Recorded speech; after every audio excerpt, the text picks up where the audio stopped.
Okay, let's get back to Brigadier General Yes. Williams Obene. He's back on the line, so let's sort this matter out. You were talking about the impression and the perception that people have of the military. Could you go on, please? All right. I was trying to say, and I want to give it all for free. You see, Nigerian military did not come down from heaven or hell. They came from the Nigerian society. And they have gone through, their schooling, their training to do a particular job of defending the territorial integrity of Nigeria and also to assist government in other areas or internal operations, internal security operations. And that is the reason why the Nigerian military was established. The best thing that has happened to the Nigerian military is democracy. Because when we were in military regime, the military itself suffered from the incursion of the military into politics. And democracy seems to re-professionalize the Nigerian military. The Nigerian military itself, without being imposed by politicians, took upon itself to transform itself. And so they created its agenda, which started with attitudinal change so that they can better be professionals to serve their nation and protect democracy. Therefore, politicians must be careful. Senior opinion leaders must be careful the way they drag the military into politics. It is very dangerous. It has reached an alarming proportion. The Nigerian military has the interest of this nation, and they cannot take decisions on their own. They have to provide the necessary platform for the trading of democracy. And so if they come up and say that, look, this is the situation that has been with us, and this is the point at which we are, it is not yet safe for elections to hold. So give us some time. We have received equipment, we have received more training, we are collaborating with our partners, our neighbors, contiguous neighbors, and this is what we can do.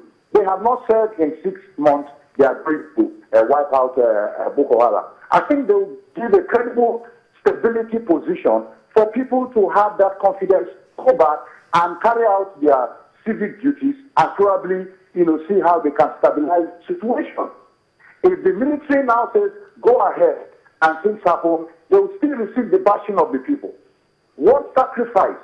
What is 6 weeks to sacrifice for a nation? Well, General, people, slaughtered because they want to vote. So why don't we give the military a chance?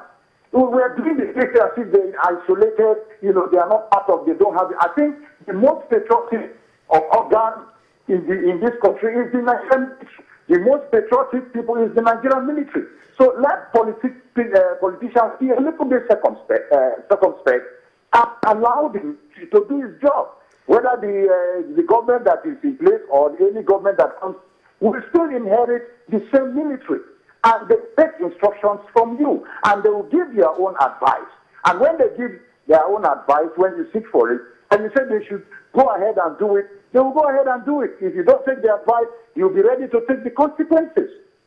Well, General Obene, if you allow me come in here, I think most Nigerians definitely will understand your point here. But again, you have to also look at it from the military angle.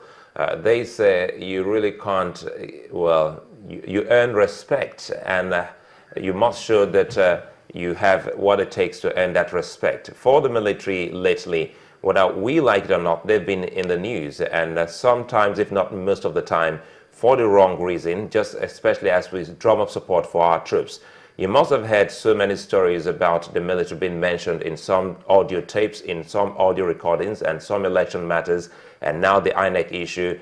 Don't you think that by now the military should have spoken, knowing full well that this is an institution that the Nigerian state loves so much, that they would love to hear from them their own part of the alleged discussions, of the alleged, shall I say, connivance of some military officers in the Nigerian army?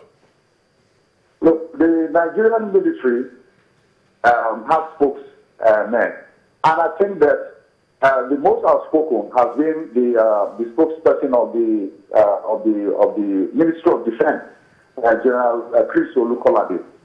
But you remember also that it got to a point where government needed to talk with one voice, and therefore they set up the National Information Center. And as much as possible, relevant and important information has been passed out to the public. You do not expect, look, if not for democracy, you don't see military people, commanders, talking to pressmen. It is not allowed. It's either you have a public relations person who, informs the public through the public relations officer to the public rather. You understand? That is what is done.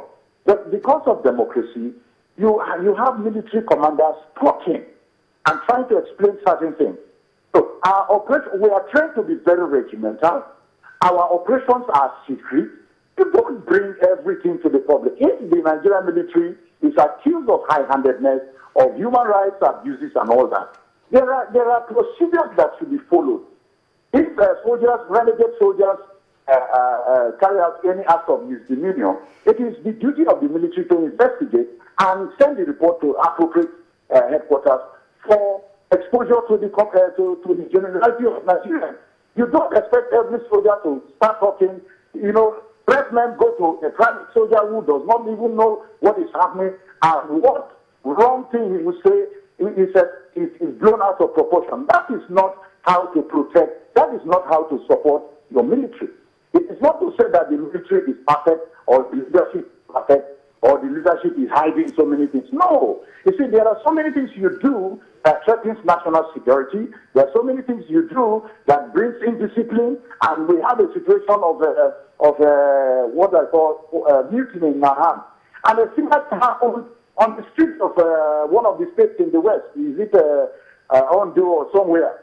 And there was hue and cry that why the soldiers and when the snowboard condemned that they went out to the street, they left the barracks to the street, nobody talked. And then and what we have now, they almost fired their general officer commanding. I mean, it's unheard of. And then the issue is that they were supposed to be court-martialed and fired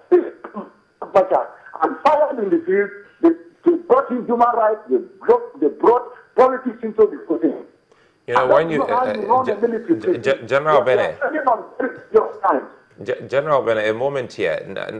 Is it possible to really, separate, the influence of politicians or political leaders in the affairs of the military? Yes, because you see, there is what we call political control and political interference. What we have in political control.